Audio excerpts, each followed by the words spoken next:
welcome to Season 4, Episode 0 of Pro Wrestling's Top 50. I'm your host, Travis McNeil, and today we begin a brand new countdown, this time with the top 50 matches in Lucha Underground history. So today's video is just going to be an introduction on our topic, and the actual countdown will start, of course, with match number 50 tomorrow. So Lucha Underground, it's kind of become a little bit relevant once again with MLW's Azteca Underground kind of spin-off reboot.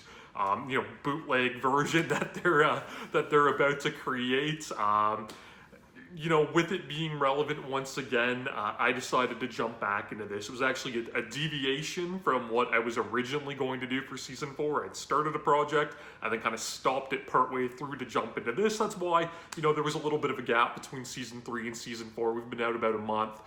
If you watched the final video for Season 3, you heard me mention that I would have some other videos kind of coming between that gap, just due to some scheduling conflicts that I had. I was unable to produce those in between Season 3 and Season 4, but they are upcoming. I'll have at least one of them released during this season.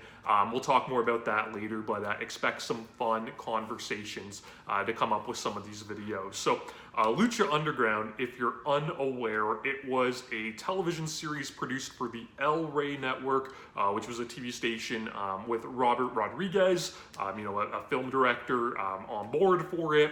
And it was really, really cool. It ran 4 seasons. The 4th season arguably wasn't that great, so it kind of fizzled out at its demise there. But it's something that I hold really near and dear to my heart.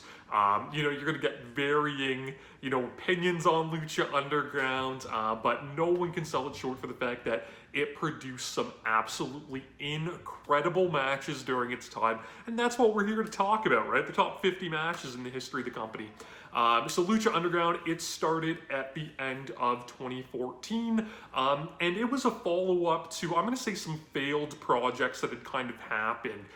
We had Wrestling Society X, in the mid-2000s. That was the MTV, wrestling that tried to incorporate storylines and characters, and it, barely lasted an entire season, and we see some carryover with some of the roster and things like that into Lucha Underground. Then we had Lucha Libre USA, which was another attempt on MTV of a wrestling promotion. It wasn't great. I watched it religiously as well, always looking for alternatives and feeding, that wrestling, desire that I have at all points and trying to consume as much as possible. We had the Wrestling Revolution project by Jeff Katz, which looked like it was going to be another spin-off, and that's a story that you should look up if you're unfamiliar with it. A Kickstarter, a lot of money put in, a project that never came to fruition, that many years after the fact was just kind of dumped out there and released. Really bizarre, but I kind of, wrap all of that into this whole kind of Lucha Underground package for what we eventually got. So when Lucha Underground started, it took some Southern California independent wrestlers, it took some ex-WWE guys, it took some of the top independent wrestlers around the country, it took that Lucha Libre influence from AAA, and it brought together this really interesting hodgepodge of a roster that, started out a little bleak outside of, some notable names, but really picked up over its time, and it also almost became like this cool, hip spot for some of the big indie wrestlers to come in.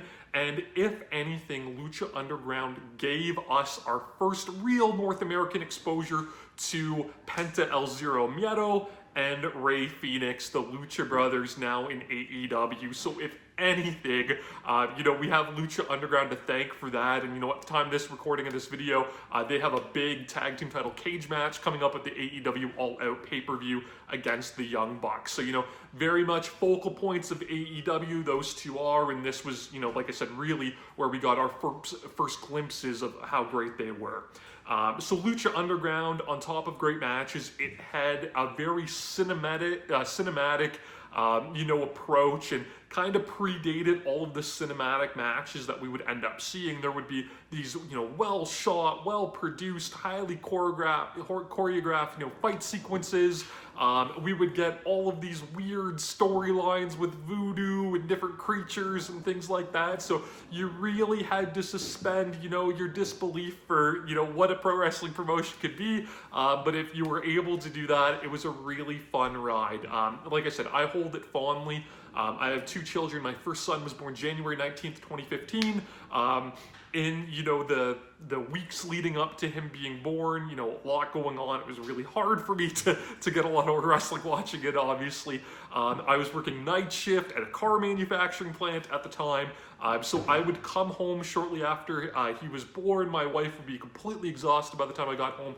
She would go to bed and I would stay up for him, during the middle of the night, for several hours.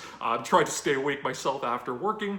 And I would actually binge watch Lucha Underground. So I was, a bit behind on it.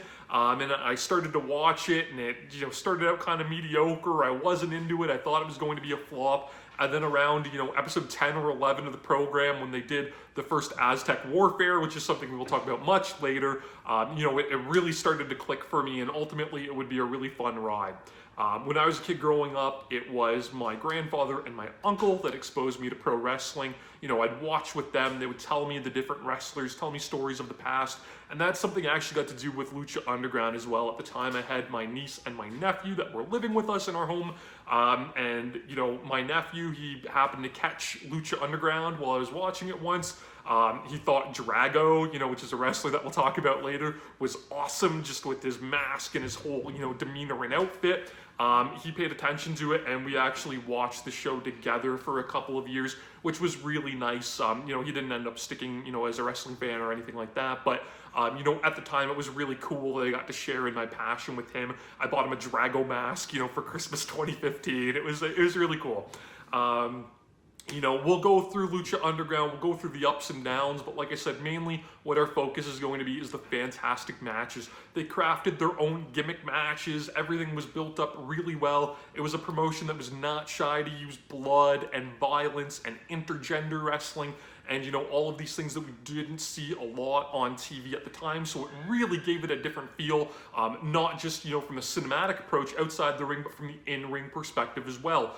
It used actors and different outside of the wrestling business, performers to supplement. Dario Cueto, who was the owner and proprietor of Lucha Underground, was an actor that was brought in. He's been in different things. I think he was on an episode of Curb Your Enthusiasm.